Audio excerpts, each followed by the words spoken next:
کہ بعض اوقات نظر سامنے کوئی آئے تو اس وقت لگتی ہے اور بعض اوقات تصویروں وغیرہ پر بھی لگتی ہے. یعنی آج کل آپ دیکھیں کہ کتنا یہ رواج عام ہو گیا ہے، شادی ہوئی، شادی کی تصویریں فیس بک پہ ڈال رہے ہیں، پوری دنیا دیکھ رہی ہے، اور کون کس نظر سے دیکھ رہا ہے، کس حسد کے ساتھ دیکھ رہا ہے. پھر اسی طرح یہ کہ بچہ پیدا ہوا، پہلے دن کی بچے کی تصویریں ڈال دیتے ہیں، اور وہ ابھی معصوم سا بچہ ہوتا ہے، اس کے اوپر تو ابھی کوئی پروٹیکشن کی لیئر بھی نہیں ہوتی، تو اس کو اسی طرح اثر ہو جاتا ہے. بعض اوقات اس میں خوشی سے بھی لگ جاتی ہے نظر، بعض اوقات یعنی ضروری نہیں ہوتا کہ حسد کی وجہ سے ہی لگے، دشمنی کی وجہ سے ہی لگے، بعض اوقات خوشی یا تعجب کی وجہ سے بھی. یعنی انسان کسی چیز کو دیکھتا تو حیران ہو جاتا ہے، جیسے ہم کہتے ہیں واو کیا ڈریس ہے، کیسا گھر ہے، کیسا میک اپ ہے، کیسی جیولری ہے، کیسی ارینجمنٹ تھی، فلاں چیز. تو اس سے یہ کہ یہ نہیں ہوتا کہ کوئی بری نظر سے انسان دیکھ رہا ہوتا ہے، وہ خوشی کی نظر سے ہی دیکھ رہا ہوتا ہے. اسی لیے آپ نے دیکھا ہوگا کہ بعض اوقات ماں کی نظر اپنے بچے کو بھی لگ جاتی ہے، حالانکہ وہ حسد نہیں، پیار کی نظر ہوتی ہے. تو اس کے لیے بھی ضروری ہے کہ انسان جب اپنے گھر میں داخل ہو، اپنے بچوں کو دیکھے، اپنی نعمتوں کو دیکھے تو ماشاء اللہ پڑھے. اب آپ دیکھیں کہ ہمارے معاشرے میں کتنا عجیب ہے نا، ٹرک کے پیچھے تو لکھا ہوتا ہے حاسد کا منہ کالا، رکشے کے پیچھے لکھا ہوتا ہے، فراری کے پیچھے کوئی نہیں لکھتا.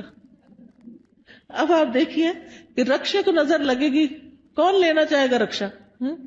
دیکھو فراری کو تو لگ سکتی ہے نا نظر. بعض لوگوں نے کالے پراندے لٹکائے ہوئے ہوتے ہیں، کسی نے جوتا لٹکایا ہوا ہوتا ہے، کسی نے ہنڈیا کالی الٹی کر کے رکھی بھی ہوتی ہے. اس طرح کے عجیب و غریب کام کرتے ہیں. تو یہ چیزیں پروٹیکٹ نہیں کرتی. بعض لوگ کالا تل لگا لیتے ہیں، کچھ بچے بےچارے بڑے سامنے ہوتے ہیں تو ان کو میرے خیال آٹے کا لگانا چاہیے تھوڑا سا کنٹراسٹ تو نظر آئے. تو یہ تل لگانے سے بھی کوئی فائدہ نہیں ہے. اور اسی طرح کچھ لوگ یعنی کہ دلہن کو تیار کر کے کوئی ایسی چیز بیچ میں ڈال دیتے ہیں کہ وہ اس کی خوبصورتی ماری جائے، تو اس سے بھی فائدہ نہیں ہوتا. نظر کا لگنا جو ہے وہ برحق ہے. نبی صلی اللہ علیہ وسلم نے فرمایا العین حق، نظر لگنا برحق ہے. نظر بد بھی حسد کی وجہ سے پیدا ہوتی ہے، اور نظر بد جو ہے وہ ایک طرح سے اس کو تیر کہا گیا. یعنی جس طرح فزیکل تیر ہوتے ہیں، ایسے ہی جو حاسد جس کے دل میں بغض اور شر ہوتا ہے، اس کی نگاہوں سے کچھ ایسی ریز نکلتی ہیں جو جا کر اس شخص کے اوپر اٹیک کرتی ہیں جس سے وہ حسد کر رہا ہوتا ہے.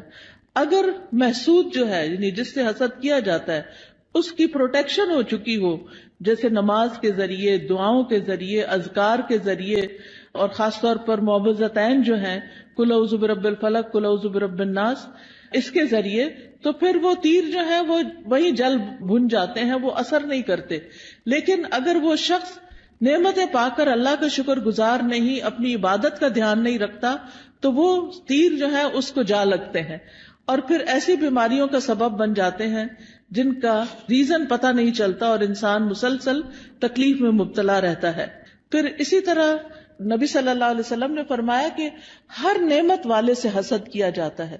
تو جب تم اپنے کو منصوبے بناؤ تو رازداری سے کام لو. یہ نہیں کہ پوری دنیا میں اس کی شہرت کر دو کہ میں یہ کرنے والا ہوں، میں یہ کر دوں گا، میں وہ کر دوں گا. جب انسان کچھ کر لے پھر اس کے بعد تو سب کے سامنے آ ہی جائے گا اور اس وقت تک وہ کام ہو بھی چکا ہوگا. پھر اسی طرح حدیث سے یہ بھی پتہ چلتا ہے کہ انسانوں کی موت کا سبب بھی نظر بن سکتی ہے. رسول اللہ صلی اللہ علیہ وسلم نے فرمایا اللہ کی قضاء اور قدر کے بعد نظر بد ہی میری امت کے اکثر لوگوں کی موت کا سبب بنتی ہے. یعنی بہت سے لوگوں کو بظاہر کوئی بیماری نہیں ہوتی، اچانک کوئی ہارٹ اٹیک ہو جاتا ہے، اچانک کوئی برین ہیمریج ہو جاتا ہے، اچانک ہی کوئی مصیبت آ جاتی ہے، تو اس کے پیچھے بھی نظر بد ہو سکتی ہے. اسی طرح جانوروں کی موت کا سبب بھی بن سکتی ہے. نبی صلی اللہ علیہ وسلم نے فرمایا نظر بد آدمی کو قبر میں اور اونٹ کو ہانڈی میں پہنچا دیتی ہے. یعنی بعض جانوروں کو جب نظر لگتی ہے تو تڑپ اٹھتے اور کھڑے کھڑے گر کے ختم ہونے لگتے ہیں، تو ان تک بھی یہ اثرات پہنچتے ہیں. تو نظر بد کا ایک سبب جو ہے وہ حسد ہے. اور پھر اسی طرح یہ ہے کہ دونوں کے واقع ہونے کی جگہ جو ہے، یعنی حسد دل میں ہوتا ہے اور پھر دل سے نگاہ تک اور زبان تک آتا ہے. اور بعض اوقات نگاہ سے انسان دوسرے کو نقصان دیتا ہے اور بعض اوقات زبان سے دیتا ہے. یعنی حاسد جو ہوتا ہے وہ بیٹھ کے دوسرے کی چگلی غیبت کہیں نہ کہیں کچھ نہ کچھ کرتا ہی چلا جاتا ہے.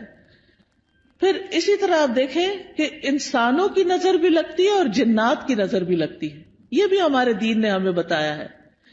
اور حدیث سے پتہ چلتا ہے نبی صلی اللہ علیہ وسلم انسانوں اور جنوں کی نظر سے پناہ مانگنے کے لیے مختلف دعائیں پڑھا کرتے تھے. پھر جب یہ معوذتین نازل ہوئی تو آپ صلی اللہ علیہ وسلم نے باقی چیزیں پڑھنی چھوڑ دی اور صرف معوذتین پڑھتے تھے. یعنی قل اعوذ برب الفلق اور قل اعوذ برب الناس، اور اس سے علاج کیا کرتے تھے. اور پھر یہ ہے کہ جن جو نظر لگاتے ہیں وہ انسانوں کی نظر سے بھی سخت ہوتی ہے. اور انسان تو ہمیں نظر بھی آ جاتے ہیں جب ہمیں پتہ چلتا ہے کہ فلاں شخص جو ہے وہ ہم سے حسد کرتا ہے یا ہمارے بارے میں اس طرح سمجھتا ہے، تو ہم اس سے بچنے کی بھی کوشش کرتے ہیں جتنے حد تک بچ سکیں. لیکن جن تو ہمیں نظر بھی نہیں آتے، ان سے کیسے بچ سکتے ہیں؟ ان سے صرف یہ ہے کہ ان دعاؤں کو صبح و شام پڑھا جائے، اذکار کو، تو اس سے انسان محفوظ رہ سکتا ہے.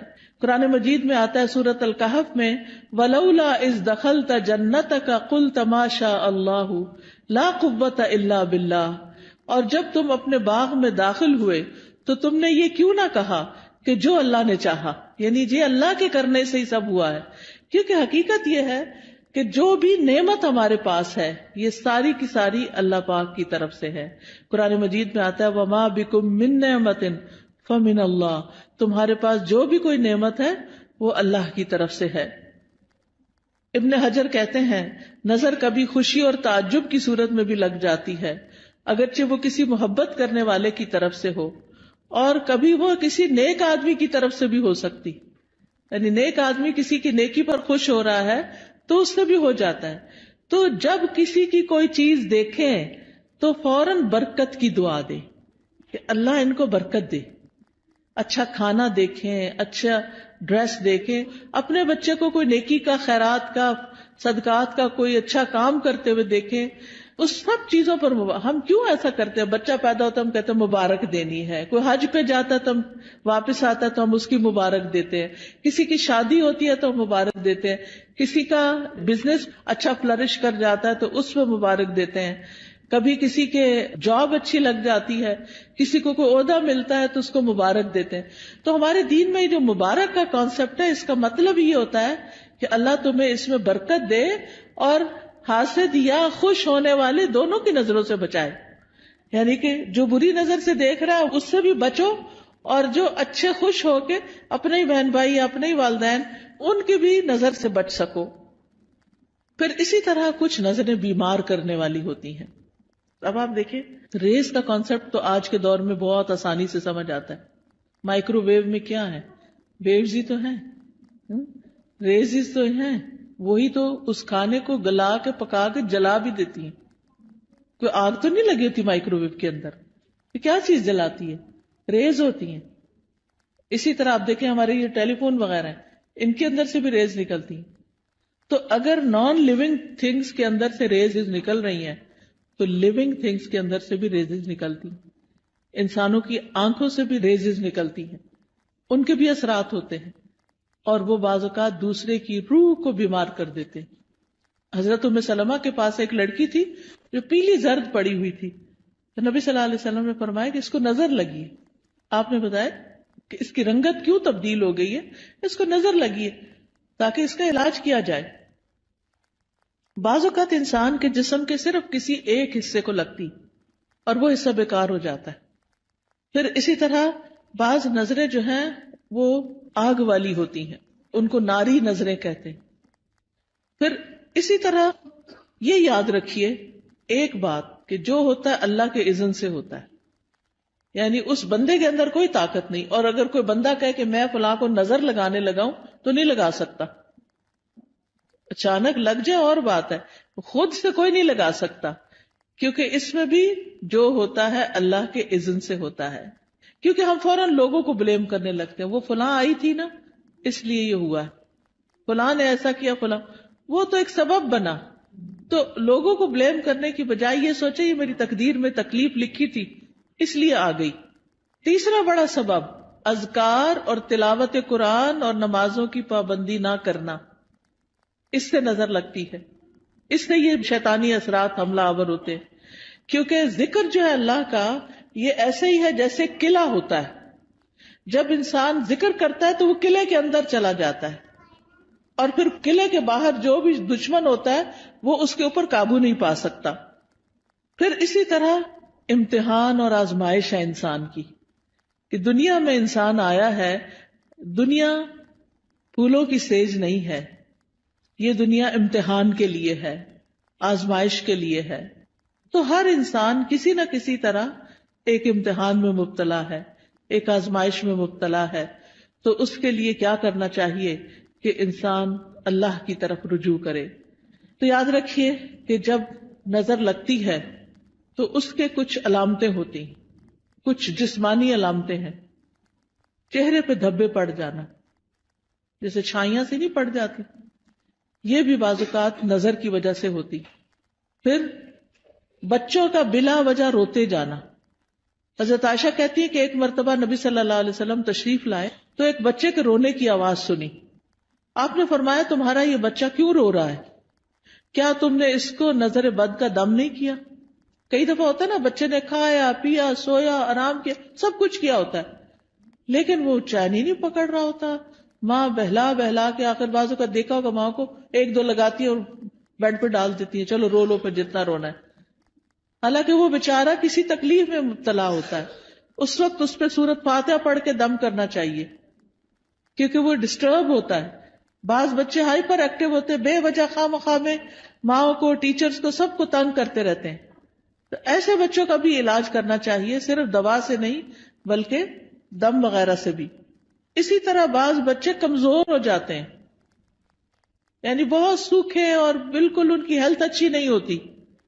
تو آپ نے حضرت اسماء بنت امیس سے کہا کہ میں اپنے بھائی کے بچوں کو دیکھتا ہوں، جعفر جو کزن تھے آپ کے، کہ ان کے جسم بڑے دبلے پتلے ہیں، کیا ان کو فقر و فاقہ ہے، کھانے کو نہیں ملتا؟ تو حضرت اسماء کہتی ہے نہیں، ان کو نظر بہت جلدی لگ جاتی ہے. آپ نے فرمایا انہیں دم کرو. انہوں نے آپ کے سامنے چند کلمات پیش کیے تو آپ نے فرمایا انہیں دم کرو، یعنی ان کے اوپر دعائیں پڑھ کے پھونکو. اور دم کرنے کا بہترین طریقہ سورت فاتحہ پڑھے، آیت الکرسی پڑھے، معوذتین پڑھے اور پھونک مار دیں. کسی راکی کے پاس جانے کی بھی ضرورت نہیں. ہر ماں کو طریقہ آنا چاہیے کہ کس طرح کرنا ہے. نبی صلی اللہ علیہ وسلم ہر روز رات کو سوتے وقت اپنے ہاتھوں پر قل هو اللہ، قل اعوذ برب الفلق، قل اعوذ برب الناس 3 دفعہ پڑھ کے اپنے چہرے، اپنے سر، اپنے سارے جسم پر جہاں جہاں ہاتھ پہنچتا تھا آپ پڑھ کے خود اپنے آپ کو دم کر لیتے. پوری زندگی کا آپ کا معمول تھا. ہم سب کو بھی اپنے اوپر روز رات کو سوتے وقت خود دم کرنا چاہیے. پھر اسی طرح بعض اوقات نظر لگنے کی وجہ سے انسان اچانک گر بھی جاتا ہے. یعنی آپ نے دیکھا ہوگا کہ بعض اوقات اچانک لوگ سلپ ہو جاتے ہیں، اٹک جاتے ہیں، گر جاتے ہیں، اونچائی سے گر جاتے ہیں. رسول اللہ صلی اللہ علیہ وسلم نے فرمایا بے شک نظر بد آدمی کو اللہ کے حکم سے دیوانہ کر دیتی ہے، حتیٰ کہ بعض اوقات وہ اونچی جگہ چڑھتا ہے اور وہاں سے گر پڑتا ہے. یہ اب اللہ کے رسول صلی اللہ علیہ وسلم نے ہمیں بتایا، جن کی باتیں جھوٹی نہیں ہوتی. اور ایک اور جگہ پر مسند احمد کی روایت میں فرمایا نظر لگ جانا برحق ہے اور یہ اوپر چڑھنے والے کو پھسلا دیتی ہے. اوپر چڑھنے سے مراد ایک تو بلندی پہ ویسے چڑھنا ہو سکتا ہے، اور ایک دنیا کے اعتبار سے اوپر اوپر اوپر یعنی ترقی ہوتے چلے جانا. تو آپ صلی اللہ علیہ وسلم نے اس کا حل کیا بتایا کہ برکت کی دعا دو. یعنی جس کو ترقی مل رہی ہے اور کوئی بڑا نام مل رہا ہے تو اس کے لیے بارک اللہ فیکا، بارک اللہ لکا، بارک اللہ علیکا، اللہ برکتیں دے. پھر اسی طرح کچھ اور علامتیں بھی ہوتی ہیں. بعض اوقات سر درد شروع ہو جاتا ہے، بعض اوقات جسم کے کسی ایک حصے میں شدید درد اٹھ جاتا ہے. قرآن سنتے وقت جمائیاں بہت آتی ہیں، یعنی پڑھا ہی نہیں جاتا. آپ نے دیکھا ہوگا کہ بعض اوقات آپ قرآن پڑھ رہے ہوتے ہیں اور آپ سوئے چلے جاتے ہیں اور سوئے چلے جاتے ہیں، اور آپ پھر اٹھتے ہیں، اٹھاتے ہیں اپنا، پھر سو جاتے ہیں، پھر اٹھاتے، پھر یہ بھی نظر کی وجہ سے ہوتا ہے. پھر اسی طرح وزن اچانک کم ہونے لگتا ہے. بعض اوقات ذہنی پراگندگی بڑھ جائے، کوئی بات سمجھ نہیں آتی، بچہ پڑھائی پہ فوکس نہیں کر پاتا، کبھی کھانے کی خواہش ختم ہو جاتی ہے، کھانے کو دل نہیں چاہتا، بھوک نہیں لگتی، کبھی ذہن میں چیز حفظ نہیں ہوتی، حافظہ خراب ہو جاتا ہے، کبھی پسینہ بہت زیادہ آنے لگتا ہے اور اس کی اسمیل بھی بہت عجیب ہو جاتی ہے، پھر اسی طرح نیند کم آتی ہے، زیادہ تر لیٹ کے بھی ایسے لگتا ہے جیسے جاگ رہے ہو، اور رونے کا دل بہت چاہتا ہے. پھر کبھی کبھی انسان لوگوں میں نہیں بیٹھنا چاہتا، مجلسوں کو اوائڈ کرنے لگتا ہے کہ میں نہیں ملتا کسی سے، نہ کسی شادی میں جانا، نہ کسی سے ملنا، کوئی آئے تو گھبراہٹ شروع ہو جانا، مہمانوں کا نام سنتے ہی پریشانی لاحق ہو جانا. تو یہ بھی چیز اس میں آتی ہے، حالانکہ اس سے پہلے کبھی ایسا نہیں ہوا تھا. پھر اسی طرح مال میں برکت نہ ہونا، پھر لوگوں کے بارے میں شک میں پڑ جانا، یہ مجھے گھورتے ہیں، ان کے آنے سے فلاں چیز ہو گئی ہے، یعنی لوگوں کے اوپر شک کرنا شروع کر دینا، یہ بھی ایک نفسیاتی وسوسہ اور خلل پیدا ہو جاتا ہے. اب سوال یہ پیدا ہوتا ہے کہ کیا نظر سے بچنا ممکن ہے؟ جی ہاں، نظر سے بچنا ممکن ہے. اس کے لیے سب سے پہلے اللہ پہ بھروسہ کرے، اللہ پہ بھروسہ کرے، اور اس میں آپ یہ سمجھیں کہ کوئی مجھے نقصان نہیں دے سکتا جب تک اللہ نہ چاہے. پورے کانفیڈنٹ ہو جائیں، شک اور وہم کا شکار نہ ہو. شک پڑھنے بھی لگے تو کہیں حسبی اللہ و نعم الوکیل، دل بڑا رکھے. دوسری بات یہ کہ اللہ کی پناہ لیں، یا اللہ تو مجھے پروٹیکٹ کر، مجھے اپنی حفاظت میں لے لے، مجھے اس شر سے بچا لے. رسول اللہ صلی اللہ علیہ وسلم نے فرمایا، اللہ تعالیٰ فرماتا ہے میرا محبوب بندہ اگر مجھ سے مانگتا ہے تو میں اسے دیتا ہوں، اور اگر وہ کسی شیطان یا دشمن سے پناہ مانگتا ہے تو میں اس کو محفوظ رکھتا ہوں. تو اللہ تعالیٰ اپنی حفاظت دیتا ہے، تو اس لیے حفاظت کی دعائیں پڑھتے رہیں. تیسری چیز، نعمتوں کو چھپا کے رکھیں، اور خاص طور پر نئی نئی چیزوں کو فیس بک پہ مت پوسٹ کریں صرف لائکس لینے کے لیے. اب آپ دیکھیں کتنی لائکس ہوگی، پھر تھوڑی تھوڑی دیر بعد سٹیٹس چیک کرنا، اب کیا ہو رہا ہے، اب کتنے کمنٹ آئے ہیں، کیا ہو رہا ہے. ان چیزوں سے حاصل کچھ نہیں، کوئی فائدہ نہیں. دیکھیں اپنی زندگی جئیں، لوگوں کے لیے نہ جئیں، دکھاوے والی زندگی نہ جئیں. اس لیے کہ دیکھنے والے سارے خوش کوئی نہیں ہوتے، زیادہ تو اس میں سے جلتے ہیں. اور کوئی اگر خوش ہوتا بھی ہے تو وہ ہمیں تو نہیں پتا چلتا نا کہ کیا ہوا، ہمیں وہ کیا فائدہ دیتا ہے. تو اس لیے دکھاوا کرنے سے بچنا چاہیے. پھر اسی طرح اگر کسی شخص کے بارے میں آپ کو یہ پتا ہو کہ اس کی نظر لگتی ہے، یعنی تجربے مشاہدے سے بار بار، تو انسان پھر حاسد سے بچ کے رہے، اور کوئی بھی اچھی چیز دیکھ کر برکت کی دعا دے، اپنے آپ کو ہی دے. اور پھر جب لوگوں کے بیچ میں جانے لگے تو معوذتین آیت الکرسی پڑھ کے نکلے. مال میں سے کچھ اچھا لگے تو ماشاء اللہ لا قوت الا باللہ. پھر اگر مال کے علاوہ کچھ اور اچھا لگے تو بارک اللہ فیک. دنیا کی کوئی چیز اچھی لگ رہی ہے اور دل میں آ رہا ہے کہ اس کو کیوں مل گئی، تو سوچیں یہ تھوڑے دن کے لیے، تو انسان کے اپنے دل سے وہ جلن ختم ہو جائے گی. پھر اگر کوئی شخص بیمار ہو، مصیبت میں ہو، تو اس وقت دعا پڑھنی چاہیے، الحمدللہ الذی عافانی مما ابتلاک بہ وفضلنی علی کثیر ممن خلق تفضیلا. پھر اسی طرح شرکیہ کاموں سے بچنا چاہیے، یعنی کسی اونٹ کے گلے میں کوئی تانت باندھ دینا، کوئی تعویذ لٹکا دینا. آپ صلی اللہ علیہ وسلم نے ان کو کاٹنے کا حکم دیا. یہ چیزیں پروٹیکٹ نہیں کرتی، یہ شرکیہ عمل ہو جاتا ہے، اس سے بچنا چاہیے. کثرت سے اللہ کا ذکر کرنا چاہیے، کیونکہ ذکر جو ہے وہ ایک قلعے کی طرح ہے. پھر قرآن سے علاج کرنا چاہیے، کیونکہ قرآن شفا ہے. قل ھو للذین آمنوا ھدی وشفاء، کہہ دیجئے وہ ایمان والوں کے لیے ہدایت اور شفا ہے. وَنُنَزِّلُ مِنَ الْقُرْآنِ مَا هُوَ شِفَاء، اور ہم قرآن میں وہ چیز اتارتے ہیں جو شفا ہے. تو قرآن کی تلاوت، قرآن کو سمجھ کے پڑھنا، قرآن کی کچھ آیات کو پڑھنا جیسے آیت الکرسی وغیرہ ہے.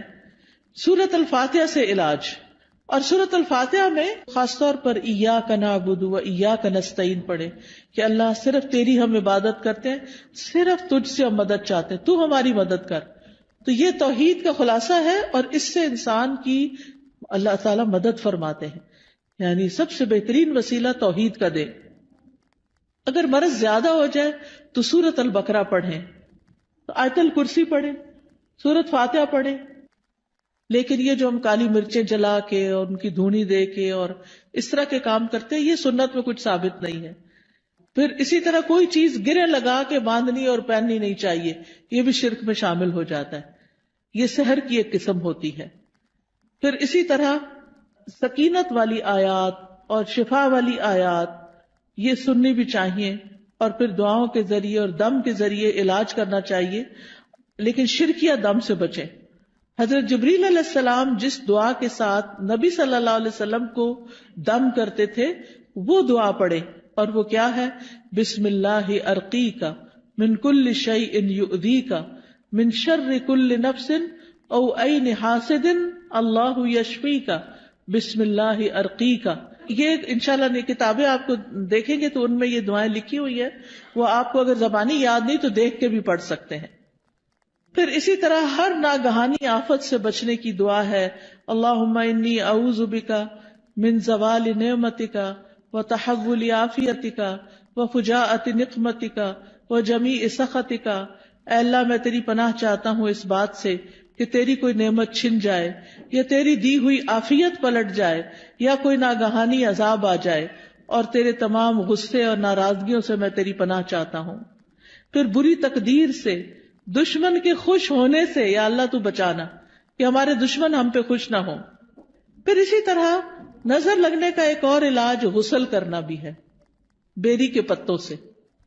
پھر اسی طرح یہ کہ جس کی نظر لگی ہو اس کا وضو کا پانی لے کے اس کو بھی جسم پر ڈالیں تو اس سے بھی نظر دور ہوتی ہے. پھر اسی طرح یہ ہے کہ اگر وہ پانی نہ دے وضو کا تو اس کا جھوٹا پانی جو ہے وہ بھی پی کر انسان کو فائدہ ہوتا ہے. پھر اسی طرح یہ ہے کہ قدرتی چیزوں سے بھی علاج کرنا چاہیے. زمزم کا پانی دم کر کے رکھ لیں اور اس کو پئیں. زمزم کے پانی سے نہا بھی سکتے، کوئی بیدبی نہیں ہے. کئی لوگ اس کو ایسے ہی سمجھتے کہ بیدبی، ایسا کچھ بھی نہیں ہے. زیتون کا تیل پینا جو ہے یہ بھی بڑا فائدہ مند ہے. جو کولڈ پریس ہوتا ہے نا زیتون کا آئل، ایک تو ہوتا ہے نا یہ جو لبوں وغیرہ میں ملتا ہے، نہیں کولڈ پریس دبئی وغیرہ سے اچھا مل جاتا ہے، یہاں بھی شاید ہوں گی دکانیں جن پہ. ایک ہوتا ہے ایکسٹرا ورجن، نہیں کولڈ پریس جسے کچی گھانی کا نہیں کہتے ہمارے ہاں، جیسے یہ توریا اور یہ جو سرسوں، اس کا جو کچی گھانی کا تیل ہوتا ہے وہ خالص ہوتا ہے، اور جو مشینی قسم کا ہوتا ہے وہ اور ہوتا ہے. تو اسی طرح کچی گھانی کا زیتون کا تیل جو ہوتا ہے وہ زیادہ مؤثر ہوتا ہے. تو صبح کے وقت زیتون ایک چمچہ پی لیں اٹھ کے، جیسے آپ وضو کر کے آئے آ کے ایک چمچہ زیتون کا پیئیں، پھر نماز وغیرہ پڑھیں. اس کے آدھے گھنٹے تک کچھ کھائیں پیئیں نہیں، اور وہ نماز وغیرہ میں ذکر اذکار میں آدھا گھنٹہ گزر جاتا ہے. نبی صلی اللہ علیہ وسلم نے فرمایا کلوا الزیت وادہنوا بہ فانہ من شجرۃ مبارکۃ. زیتون کا تیل کھاؤ بھی اور لگاؤ بھی، کیونکہ یہ مبارک درخت ہے. قرآن مجید میں اس کو مبارک درخت کہا گیا ہے. پھر جسم پر زیتون یا کلونجی کا تیل ملنا یہ بھی بیماریوں کو کم کرتا ہے. پھر اسی طرح دم کیا ہوا پانی جو ہے وہ ناک میں ڈالنا اور جھاڑنا. شہد کھانا وہ بھی علاج ہے. کلونجی کے دانے نہار منہ کھانا 3 یا 7 یا 5. تلبینہ کھانا، اس سے غم دور ہوتا ہے. اجوا کھجور کھانا، حدیث میں آتا ہے کہ جو 7 اجوا کھجوریں کھا لے اس کو اس دن کوئی جادو زہر چیز اثر نہیں کرے گی. پھر اسی طرح سنا مکی، سنوت جو ہے فرمایا یہ موت کے علاوہ ہر بیماری کا علاج ہے. سنا مکی جو ہوتا ہے وہ اگر اس کے پتے وغیرہ ہوتے ہیں، اگر کاوے کی طرح اگر آپ بنا کے اس کو پیئیں تو پیٹ کو بھی صاف کرتی ہے. پھر شہد، زیتون کا تیل، کلونجی کو ملا کے استعمال کریں، تینوں کو ہم وزن ملا لیں، اور یہ سارے زہر ٹاکسنز جو ہے نا جسم سے نکال دیتی. یعنی جتنا شہد ڈالیں اتنا زیتون اتنا کلونجی کا آئل، تو ان کو ملا کر، یعنی کہتے کہ جو اگر کسی کو نظر بد ہو یا جن ہو تو یہ جسم کو پاک کر دیتی ہے یہ چیز. حجامہ کرانا، حجامہ جو ہے وہ بھی ایک بہترین علاج ہے نظر بد کا. تو یہ تمام چیزیں جو ہیں جب انسان کرتا ہے تو اللہ تعالیٰ شفا دیتا ہے. علاج کی نیت سے صدقہ کرنا، ایک صدقہ ہوتا ہے ویسے انسان روزانہ کچھ نہ کچھ اللہ کے راستے میں دیتا ہے، اور ایک اس لیے دیتا ہے کہ میرا علاج ہو جائے. اس کے لیے ضروری نہیں کہ کوئی بکرا دیا جائے یا کوئی اور اس طرح کی چیز، جو بھی کسی کی ضرورت ہے اگر آپ وہ پورا کر دیتے ہیں تو وہ بھی آپ کے لیے فائدہ مند ہو جاتا ہے.